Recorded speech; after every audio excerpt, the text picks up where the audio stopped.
مگر سما کا جہاں تک تعلق ہے وہ سب سے حاوی ہے. اب بصر سے انسان خدا کو دیکھتا نہیں براہ راست، لیکن کشفی طور پر جب دیکھتا ہے تو ظاہری آنکھ سے نہیں دیکھ رہا ہوتا. لیکن سما جو ہے اس میں واقعتاً کانوں میں آواز سنائی دیتی ہے، اور جو سنائی دیتی ہے وہ حقیقی ہوتی ہے. جبکہ کشف جو ہے وہ بسا اوقات حقیقی نہیں ہوتا، وہ ایلوژن ہے. سچا ایلوژن ہونا اور بات ہے، اور حقیقی نظارہ اور بات ہے. جو رسول اللہ علیہ وسلم کو لوگ دیکھتے ہیں، لگتا ہے ظاہری آنکھ سے دیکھا جا رہا ہے. حضرت مسیح صلی اللہ علیہ وسلم نے بھی لکھا ہے کہ میں نے اپنی آنکھوں سے، ظاہری آنکھوں سے دیکھا ہے، جس کا مطلب یہ تھا کہ کشف اتنا واضح تھا کہ مجھے یہ محسوس ہو رہا تھا کہ میں اپنی آنکھ سے دیکھ رہا ہوں. اس لیے بعض لوگ اس کا غلط مطلب سمجھ کے احمدی بھی غلط استنباط میں چلے جاتے ہیں اور ٹھوکر لگتی ہے. پھر کئی جگہ تضاد پیدا ہو جاتے ہیں. حضرت مسیح علیہ السلام کے اپنے کلام میں پھر ان کو تضاد دکھائی دیں گے کہ ناممکن ہے کہ جو فوت ہو جائے وہ واپس آ جائے. جب ہر ایک کے لیے ممکن ہے تو رسول اللہ علیہ وسلم کا استثناء کیسے ہو گیا؟ اور یہ خیال کہ جو میلاد میں لوگ کہتے ہیں کہ پھر آ رہے ہیں، یہ اس خیال کو بھی تقویت مل جائے گی پھر. اس لیے ہر اہل صاحب دانش اور عارف باللہ کا کلام کو اس کی مجموعی حیثیت کے اندر فٹ کر کے پھر سمجھنا چاہیے. سیاق و سباق سے الگ نہیں دیکھنا چاہیے. اس میں یہ بیان کر رہا ہوں کہ بصر کا جہاں تک تعلق ہے، بصر کے ذریعے آواز جو نظارہ ہوتا ہے وہ کسی نظارے کا مظہر ہوتا ہے.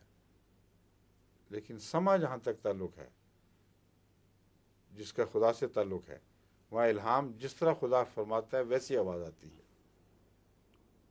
اور اس پہ آپ یہ نہیں کہہ سکتے کہ یہ ایک تمثیل ہے اور آواز نہیں ہے. وہ سنائی دیتی ہے، دماغ کے پردوں پر اسی طرح جچتی ہے، اور وہ بین ہی حقیقت ہوتی ہے. اور بصر حقیقت وہاں ہے جہاں دنیا میں ہم اپنی آنکھوں سے دیکھ سکتے ہیں.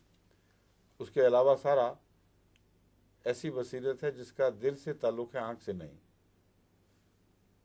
چنانچہ صلی اللہ علیہ وسلم کے معراج میں اللہ تعالیٰ نے فرمایا ما کذب الفؤاد ما رأى، دل نے جھوٹ نہیں بولا جو اس نے دیکھا.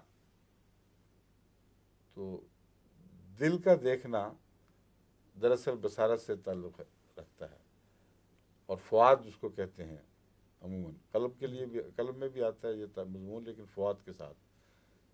تو بنیادی طور پر یہ صفات ہیں، اگر میسر آ جائیں تو انسان کو کائنات کا وسیع علم حاصل ہوتا ہے. دیکھنا، سننا اور فؤاد، یعنی وہ کمپیوٹر جو دماغ میں فکس ہوا ہوا ہے، جو ان سے نتائج نکالتا ہے، یہ نصیب ہو جائیں تو انسان کو پوری روشنی مل جاتی ہے. اگر اس کی قوت شامہ مر بھی گئی ہو، اس کی قوت حادثہ ختم ہو گئی ہو، اس کو مزہ بھی نہ آئے کسی چیز کا، لیکن اگر سمیع و بصیر ہے تو صفات باری تعالیٰ کے علوم میں اور کائنات کے علم میں اس کے رستے میں کوئی روک نہیں پیدا ہوگی. معمولی چھوٹی چھوٹی روکیں ہوتی ہیں جو اتنے بڑے مضمون میں کوئی حیثیت نہیں رکھتی. مثلا کوئی کہہ سکتا ہے کہ چکھنے کا مزہ نہیں اس کو ملا، تو اس حصے سے وہ بہرا رہا ہے. لیکن کلام الہی جو بیان کر رہا ہے وہ اس نے دیکھا، سن لیا، پڑھ لیا آنکھوں سے، اور اس کے تائید میں نظارے دیکھ لیے. تو یہ ساری چیزیں کافی ہیں اس کے علم کو وسعت دینے کے لیے. تو یہاں بھی رات اور دن سے گزرنا محض کافی نہیں ہے. ایک دنیاوی مشاہدہ ہے، اس کے باوجود ٹھوکر میں لگ سکتی ہے. الہام کی روشنی جیسا کہ مسیح صلی اللہ علیہ وسلم نے فرمایا ہے وہ سما سے تعلق رکھتی ہے.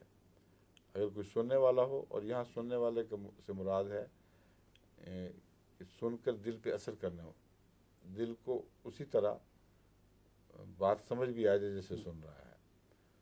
تو اللہ تعالیٰ کے متعلق فرمایا ہے، فرمایا نا، پڑھیں آگے پوری آیت. هو الذی جعل لکم اللیل لتسکنوا فیہ والنہار مبصرا ان فی ذلک لآیات لقوم یسمعون. ہاں اللہ نے دکھایا ہے، لیکن آیات انہیں کو نظر آئیں گی جو کلام الہی کو سننے اور سمجھنے کی صلاحیت رکھتے ہیں.